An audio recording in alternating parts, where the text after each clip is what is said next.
A República no Brasil foi proclamada em 1889, marcando o início de uma nova era política no país. Esse período foi marcado por sucessivas tentativas de modernização do país, com disputas pelo poder entre diferentes grupos, períodos de estabilidades e crises e pela busca da construção de identidade republicana do Brasil. O estudo da República permite compreender as transformações e permanências que ainda hoje influenciam a sociedade brasileira, política e econômica.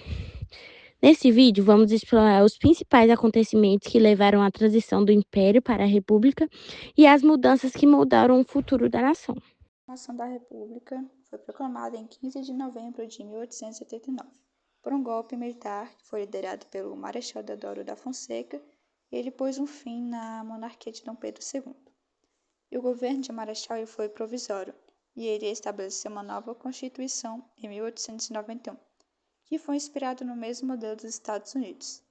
E essa Constituição criou um regime presidencialista, federalista e liberal. E os estados também eles ganharam maior autonomia, e o voto se tornou aberto e restrito aos homens alfabetizados maiores de 21 anos, excluindo grande parte da população, que no caso eram as mulheres, soldados e religiosos. E com o tempo, a estrutura política da Primeira República ela se consolidou na chamada política dos governadores, que consistia em um pacto entre o governo federal e as elites estaduais. E o presidente ele também apoiava os governadores, que, em troca, eles controlavam o processo eleitoral em seus estados para garantir a eleição de políticos favoráveis ao governo central. Esse acordo ele se consolidava a influência das oligarquias regionais.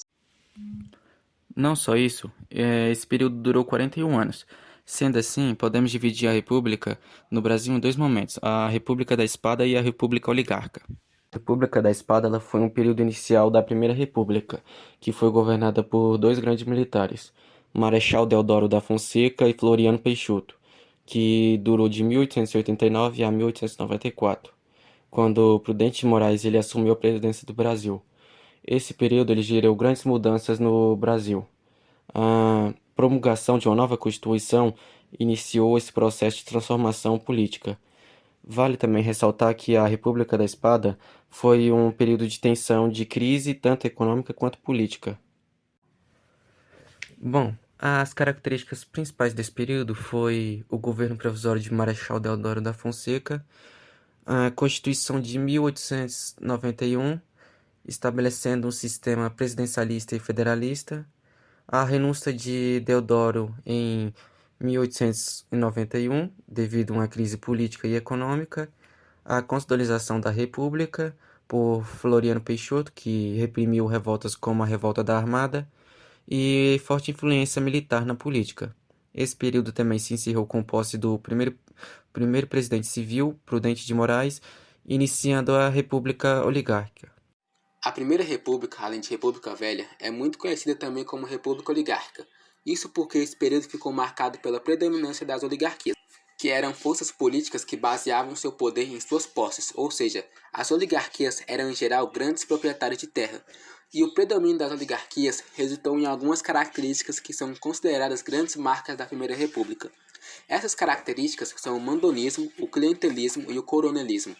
Essas três simbolizam o poder das elites agrárias do país, manifestado na posse de terras, além de manifestar o poder dos coronéis sobre as regiões interioranas do Brasil, e a troca de interesse, que era elemento fundamental para a sustentação das oligarquias no poder. Outras características muito importantes desse período foi a política dos governadores e a política do café com leite, que reduziram os conflitos entre as oligarquias, mas não acabaram com elas. A política dos governadores, também conhecida como política dos estados, foi responsável por realizar uma aliança entre executivo e legislativo. Essa política funcionava de maneira que o governo federal daria apoio à oligarquia mais poderosa de cada estado, e em troca o governo exigia que cada oligarquia apoiasse as propostas do governo federal no legislativo. Assim, as oligarquias deveriam eleger deputados dispostos a atuar em favor do governo legislativo. Com o apoio à oligarquia mais poderosa, o governo federal esperava que os conflitos políticos respingassem o mínimo possível no âmbito federal e ficassem reduzidos apenas ao âmbito estadual. O funcionamento da política dos governos dependia consideravelmente da figura do coronel. pois seria ele que, a nível regional, mobilizaria os votos necessários para eleger os candidatos certos, de acordo com o interesse de cada oligarquia. O coronel usava seu poder financeiro para pressionar as pessoas a votar em determinado candidato. Essa intimidação aos eleitores é conhecida como voto de cabresto. E a política do café com leite é conceito clássico quando nos referimos à Primeira República. Entre as oligarquias de São Paulo e Minas Gerais, esse conceito refere-se ao revezamento dos candidatos lançado à presidência por essas duas oligarquias. Segundo esse pacto, paulistas e mineiros alternavam-se na presidência da República, e o nome café com leite faz referência ao estado de São Paulo, que era o maior produtor de café do Brasil, enquanto que Minas Gerais era o maior produtor de leite. Com o cenário político das oligarquias, era de se esperar que nesse período não fosse tranquilo e surgissem muitas revoltas pelo país. Começando com a Revolta da Vacina de 1904, que foi uma revolta popular no Rio de Janeiro contra a campanha de vacinação obrigatória e essas formas urbanas promovidas pelo governo de Rodrigues Alves, que desalojavam muitas pessoas pobres. Revolta da Chibata de 1910, liderada por marinheiros da Marinha do Brasil. A revolta foi uma reação ao uso de castigos físicos, chibatadas. Guerra de Canudos de 1896 a 1897 foi um conflito entre o exército brasileiro e seguidores de Antônio Conselheiro no sertão da Bahia. Canudos era uma comunidade que desafiava a ordem republicana e foi destruída após uma violenta campanha militar. Revolução de 1924, o movimento de tenentes, oficiais do exército, que exigiram reformas políticas e sociais. Esse foi um dos eventos que fez parte do movimento conhecido como tenentismo, que buscava modernizar o país e combater o controle das oligarquias. Crise. Mas, como acabou a Primeira República? Washington Luiz, presidente de São Paulo, decidiu apoiar Júlio Prestes, também de São Paulo, para sua sucessão, ao invés de apoiar um candidato mineiro, como era esperado na política do café com leite. Isso, claro, gerou um enorme descontentamento em Minas Gerais e outros estados. Foi aí que, junto com Minas Gerais, Rio Grande do Sul e Paraíba, formaram a Aliança Liberal e lançou Getúlio Vargas como candidato à presidência. Vargas, que era governador do Rio Grande do Sul, soube se aproveitar do momento, propondo várias reformas sociais e políticas que atraíram as classes médias urbanas e os setores insatisfeitos com o domínio das oligarquias. Embora Júlio Prestes tenha vencido oficialmente a eleição, muitas pessoas começaram a questionar a legitimidade do pleito, com acusações de fraudes eleitorais acontecendo por todos os lados. E para piorar, em julho de 1930, aconteceu o assassinato de João Pessoa, governador de Paraíba e candidato a vice na chapa de Getúlio Vargas.